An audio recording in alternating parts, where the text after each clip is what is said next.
ఇండియాలోని 99.9% మంది ముస్లింలంతా హిందువుల వారసులే. ఈ ఒక్క స్టేట్మెంట్ ఇప్పుడు సోషల్ మీడియాని షేక్ చేస్తోంది. ఇది అన్నది ఎవరో కాదు, RSS general secretary Dattatreya Hosabale. అసలు ఈ మాటకున్న బేస్ ఏంటి? ఇది కేవలం పొలిటికల్ స్టేట్మెంటా, లేక దీని వెనుక పక్కా సైంటిఫిక్ రూట్స్ ఉన్నాయా?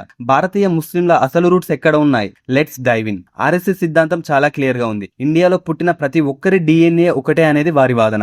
మతం మారొచ్చు కానీ పూర్వీకులు మారరు కదా అని హోసబాలే క్వశ్చన్ చేస్తున్నారు. అంటే విదేశాల నుంచి వచ్చిన వారు చాలా అంటే చాలా తక్కువ మందని, ఇక్కడ ఉన్న మెజారిటీ ముస్లింలు ఒకప్పుడు హిందూ సమాజంలో పార్ట్ అండ్ పార్సల్ గా ఉండేవారని ఆర్ఎస్ఎస్ చెబుతోంది. అందుకే వారిని వేరుగా చూడొద్దు, వారు మన రక్త సంబంధీకులే అని ఆర్ఎస్ఎస్ పిలుపునిస్తోంది. మరి హిస్టరీ ఏం చెబుతోంది? హిస్టరీ బుక్స్ తిరిగేస్తే కొన్ని షాకింగ్ విషయాలు కనిపిస్తాయి. మధ్య యుగంలో ఇస్లాం వ్యాప్తి వెనుక 3 మెయిన్ రీజన్స్ ఉన్నాయి. Number 1 the social factor. అప్పట్లో ఉన్న కుల వివక్ష భరించలేక సమానత్వం కోసం చాలా మంది ఇస్లాం వైపు వెళ్లారు. Number 2 economic pressure. సుల్తాన్ల కాలంలో జిజియా లాంటి ట్యాక్సుల భారం తట్టుకోలేక మరికొందరు మతం మారారు.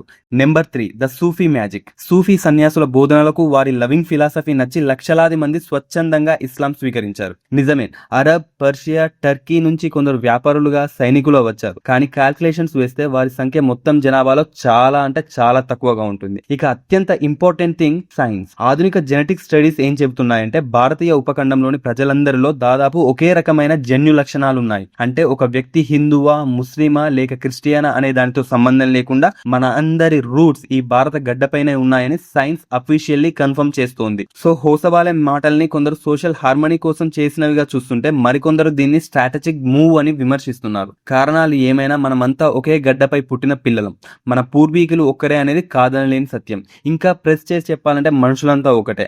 అదే మన సనాతన ధర్మం బోధిస్తున్న అల్టిమేట్ ట్రూత్. మరి ఈ వారసత్వ వాదనపై మీ ఒపీనియన్ ఏంటి? ఇది దేశాన్ని ఏకం చేస్తుందా? కింద కామెంట్ సెక్షన్ లో మీ థాట్స్ పంచుకోండి. వీడియో నచ్చితే లైక్, షేర్ అండ్ సబ్స్క్రైబ్.